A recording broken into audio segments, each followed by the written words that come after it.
Hey, what's going on, guys? Today we're taking a look at another awesome Votoms kit here from Wave. Take a look at that beautiful box art by Kunio Okawara.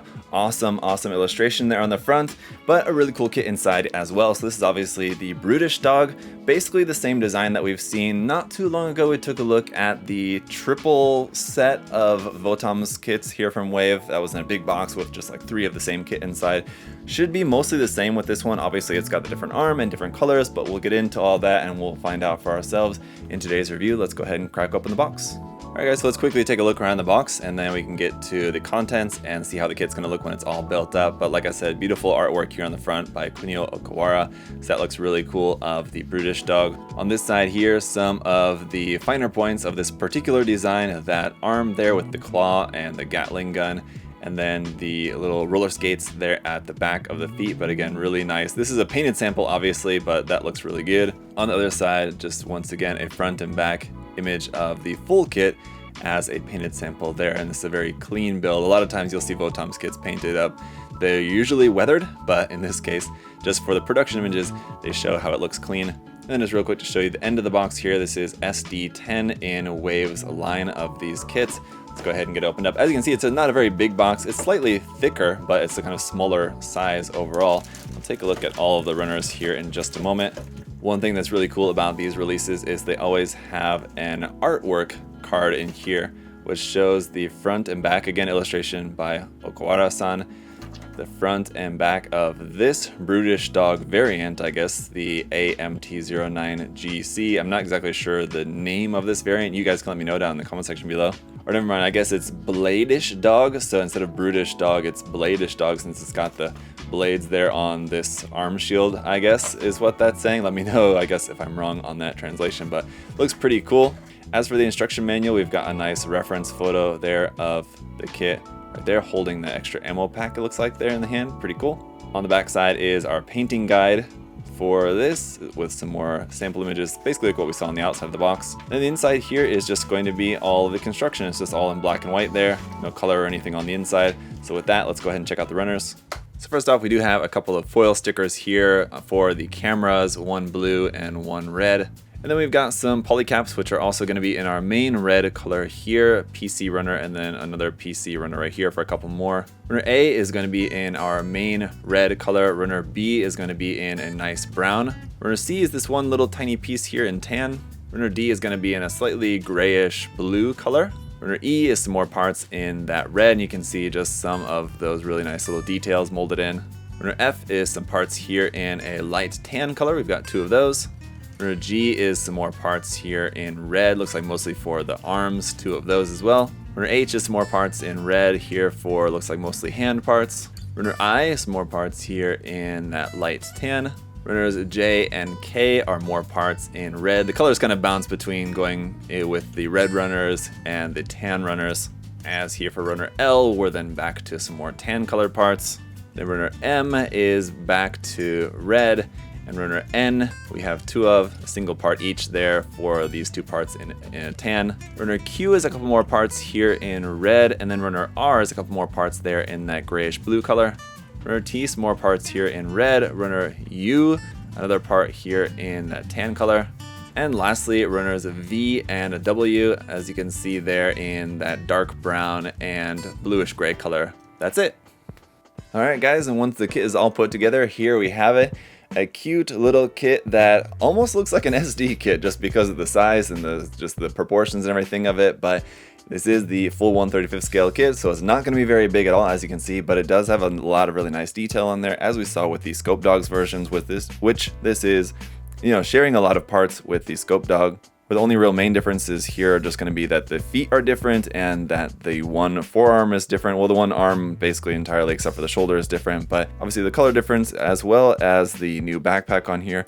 So it all makes for a really nice set, even if you already have a Scope Dog and you're wondering, oh, should I really get this one or not? I think there's a fair amount of new parts in there to make this one different, obviously in its design and colorway. Now all that said, the kit is going to look great. You can see a lot of potential there with all the molded detail.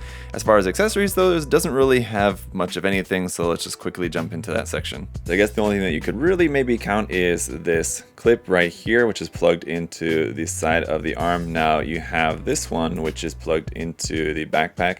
You can take this out just slides out of there. And the difference is this one has the detail of like a little bullet there at the end. So if you wanted to make it hold it, basically like what you can see here in the artwork on the manual, have him holding it to make it look like he's like about to reload his arm Gatling gun there. You can just have it in hand like so. And that's about the only reason that you would need the holding hand that this comes with. So it does come with one hand option that is a holding hand, but as it is right now, I just have the closed fist on there because other than that, there's nothing else included in this kit that you would hold as any kind of accessory. Now, just to kind of go over the kit overall, the kind of the scope here system at the front can move side to side. That's on a little track there. The whole head can rotate, but one weak point of this kit, just straight out of the box anyway, is that the head and this part just tends to come off quite easily, or the head right there, but just a little bit of glue, and that's a very easy fix. On the inside, you have a little bit of detail, but not the full cockpit detail. Now there is the PS version of this that's coming out as well, that comes with the full cockpit inside and a pilot figure. So if you guys want that, if that's something that you prefer,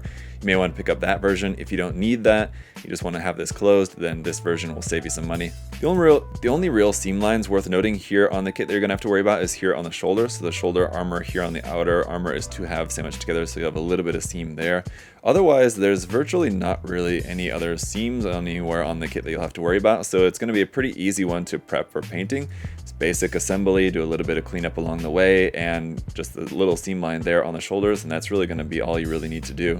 Oh, and of course this one here for the arm as well. On the back side of the arm, the seam there on the front is not going to be near as noticeable, although there's a little bit of it right there, but just because this is where your claw is, so that's going to be able to open up there like that. You got just a little bit of movement there with that, so a little bit of seam line, I guess, on this forearm, but not on this one. And you do have the parts to make the arms symmetrical. If you didn't want to have this forearm on there, you just wanted to have them both just with the regular arms, you have the parts for that. And you also have the parts to make the feet as the original feet that have a little bit different design here for the bottom. The sides are going to be the same, but the kind of main red section is a little bit different. It doesn't have the wheel there at the back, but there's your new feet for this version that are different from the standard version. And then real quick, just to give you guys a sense of the size of this, here it is compared with your standard 1/44 scale Gundam kit. So as you can see, it's going to be a pretty short little guy there. But otherwise, just to go over some more of the articulation of this, you have rotation there at the midsection. Around here, the new backpack looks very nice. Doesn't really do anything though. It's just there. It's just cool as it is, but that's it. Here at the shoulders, the shoulder will swing side to side a little bit there. It's basically just on a peg, which is attached inside there via a ball joint. So you'll be able to rotate the arm up. You can bring the arm out to the side to about there is going to be about the extent of that. Rotation here at the top of the arm, a single joint at the elbow, which is going to give you about 90 degrees bend there. The wrist is going to be able to rotate, and that's about it for the wrist. You got this little flap of armor which just hangs like that. All the skirting armor around the waist also just hangs loosely, and you don't really have too much in the way of detail up underneath there. It's slightly detailed, you got some stuff. And then the side skirt sections here, again, a little bit of detail there and there up underneath all the skirting armor. The legs are able to move out to the side quite far, out to the front. Let's see if we move that skirt armor. Gonna be limited to about there, which is kind of fine. This piece of armor here on the back of the knee, as you can see, just hangs loosely there. So when you bend the knee, that will move along with that, but you're still only gonna be able to get less than a 90-degree bend there out of the knee. So not too much with that. This armor here at the front also just hangs there, but that'll move along with the foot. And the foot is just attached via a hinge at the top and ball joint at the bottom, so you got pretty good movement here out of that, a little bit side to side, a little bit forward and back, but again, really nice detail up underneath there. And other than that, guys, that is really going to be about it. Not too much else to talk about this. This is really just kind of a model kit that's really begging to be painted, essentially. You could build it up, just do a little bit of panel lining, spray some matte top coat on it, and I think it'd be pretty good looking just straight out the box if that's all you want to do. But of course, I think for most people, you're probably going to want to end up painting this and of course, probably weather it as well, with just the overall aesthetics of the Votoms series designs, of course, just really fit really well with some nice weathering on them. So it's going to look really good. Whether you want to just paint it up clean or you want to dirty it up, I think it's going to be a really nice looking model kit just because you have a lot of really great detail there molded in. The construction of it is nice, so you have plenty of articulation for any type of pose you might want to do. Again, just because of the aesthetic of the design, it's not like a Gundam where you have able to do like a lot of really acrobatic designs or something. It's basically like a walking tank, so you have to imagine it's not going to be doing any like extremely dynamic posing, anything like that. you can do some, you know, simple basic poses with this, and that's, I feel like, probably all anyone's gonna really want to do. That's kind of all that really makes sense with the design, so I think it works perfectly well for that. Wave did a pretty good job of designing the articulation into this to give you exactly what you need, and not really anything else more than that. Like I said before, it's a pretty quick and simple build, so you could put it together in a single sitting and basically have it prepped for painting right then and there. You can go in and paint it the next day, so they make for a really good, like, quick weekend project if that's something you wanted to do with this.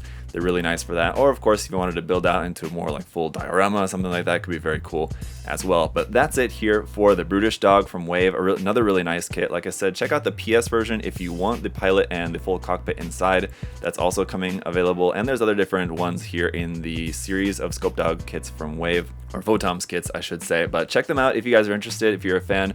They're small, yeah, but they're really nice little kits, so I highly recommend them. If you guys have any other further questions, though, of course, feel free to let me know down in the comment section below. And as always, if you guys are interested in these kits or anything else mecha model related, you can check out paints, supplies, and all that good stuff at USA Gundam Store. The link will be down in the video description below, as always. Thank you guys so much for checking out the video. If you want to make sure you don't miss any upcoming videos and reviews and everything else, you can make sure to subscribe and or like the video. That would also be greatly appreciated while you guys are here. Thank you so much, and I'll see you in the next one. Bye bye.